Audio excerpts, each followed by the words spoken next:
कभी कभी हमको पछतावा होता है, अफसोस होता है, रिग्रेट होती है कि हमने उस समय ऐसे क्यों नहीं किया, या उस समय मैंने उसको ऐसे क्यों बोला, या ये चीज़ मैंने क्यों खरीदी, वो चीज़ मैंने उस समय क्यों नहीं खरीदी।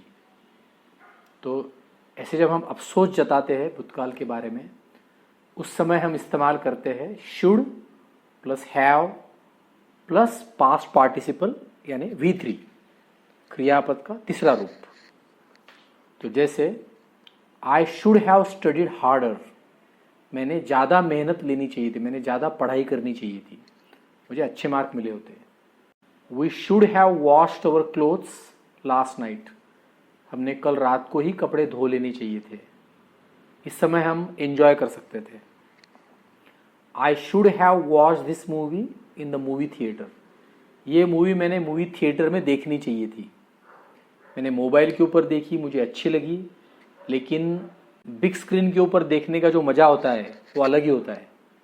या I should have listen to you, I shouldn't have taken admission in that college, मैंने उस कॉलेज में एडमिशन नहीं लेनी चाहिए थी, मैंने तुम्हारा सुनना चाहिए था।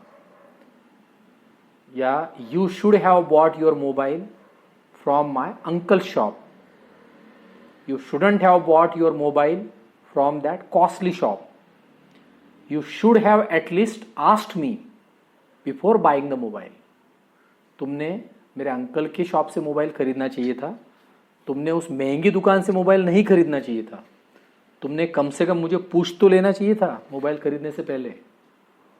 या आई शुडंट हैव मैरिड यू, इसका मतलब होता है कि मैंने तुमसे शादी नहीं करनी चाहिए थी, जो ज़्यादातर पति पत्नी एक दूसरे से मजाक में या नोक झोंक में बोलते रहते हैं।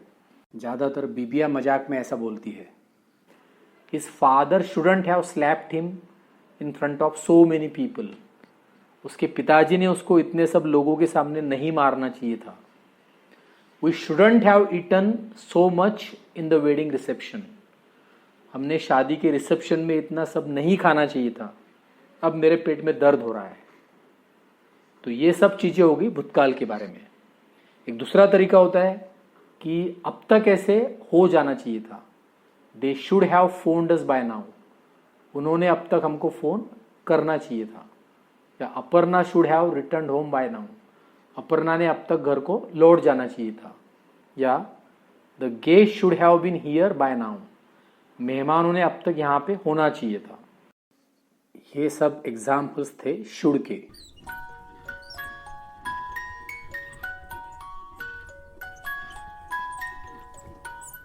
चलो अब हम देखते हैं मस्ट। मस्ट की स्ट्रक्चर शुड जैसे ही है, subject plus must plus have plus past participle यानी क्रियापद का तीसरा रूप। अभी मस्ट का मतलब होता है भूतकाल में ज़रूर ऐसे हुआ होगा, यानी हमको जब 80 से 90% भरोसा होता है कि ऐसे ही हुआ होगा, तब हम इस्तेमाल करते हैं मस्ट का। हम लॉजिकल कंक्लूजन के ऊपर आते हैं कि ऐसे ऐसे ऐसे है, तो उसके ऊपर बेस्ड हमको लगता है कि ज़रूर ऐसे हुआ होगा।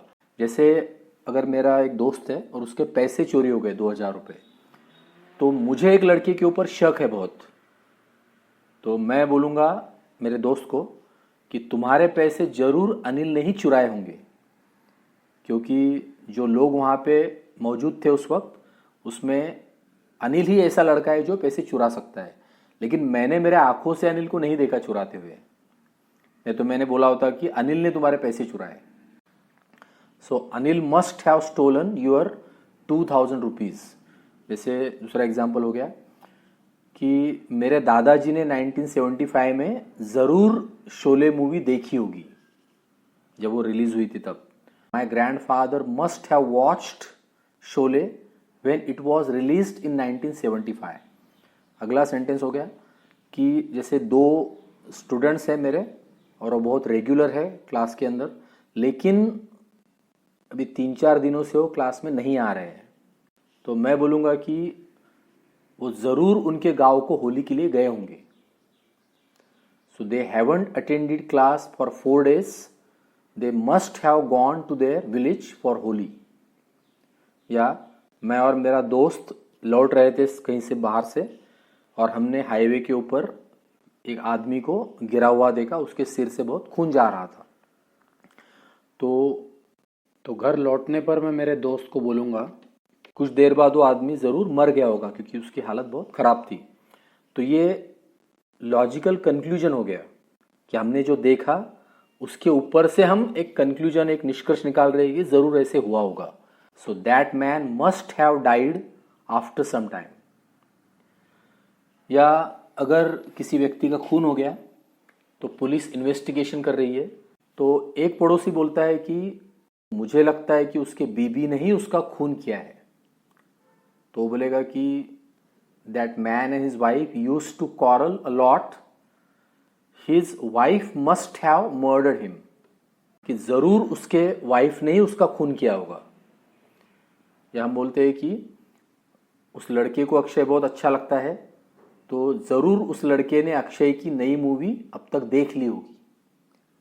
सो he is just crazy for Akshay Kumar, he must have already watched his latest movie. या कल जब तुमने मुझे फ़ोन किया था तब मैंने फ़ोन नहीं उठाया तुम्हारा, क्योंकि ज़रूर मैं बहुत गहरी नींद में हूँगा। So when you phone me yesterday, I didn't answer the phone because I must have been fast asleep. तो बिन का मतलब होता है जब हम क्रिया नहीं होती है उस सेंटेंस में, तब हम बिन इस्तेमाल करते हैं। बिन के और भी यूज़ होते हैं, लेकिन बहुत से बार बिन को इस तरीके से इस्तेमाल करते हैं कि एमिजार का तीसरा फॉर्म होता है बिन। तो जब क्रिया नहीं है तो हम बिन इस्तेमाल करते हैं। जैसे कि मैंने जब अशोक को कल फ़ोन किया था, उसने फ़ोन नहीं उठाया, तो वो ज़रूर बहुत बिजी रहा होगा। I phoned Ashok yesterday but he did not answer my call. He must have been very busy. या जब तुम्हारा जन्म हुआ था तो तुम्हारे माँ बाप ज़रूर बहुत खुश हुए होंगे। When you were born, your parents must have been very happy. Sunita पिछले महीने 8 दिन ऑफिस को नहीं आई थी, उस समय वो ज़रूर बीमार रही होगी। Sunita didn't come to office for 8 days last month. She must have been ill that time. Should के जैसे ही मस्ट का और एक यूज होता है कि अब तक क्रिया जरूर हो चुकी होगी। जो बच्चे हैं वो जरूर अब तक घर पे पहुंच चुके होंगे। So children must have reached home by now. या इंडिया अब तक जरूर जीत गया होगा। India must have won the match by now.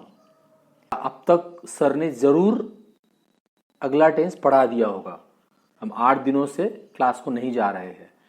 तो sir must have taught the next tense by now. तो इस तरीके से मस्ट और शुड को इस्तेमाल करना है। तो आशा करता हूँ कि आपको समझ में आया होगा।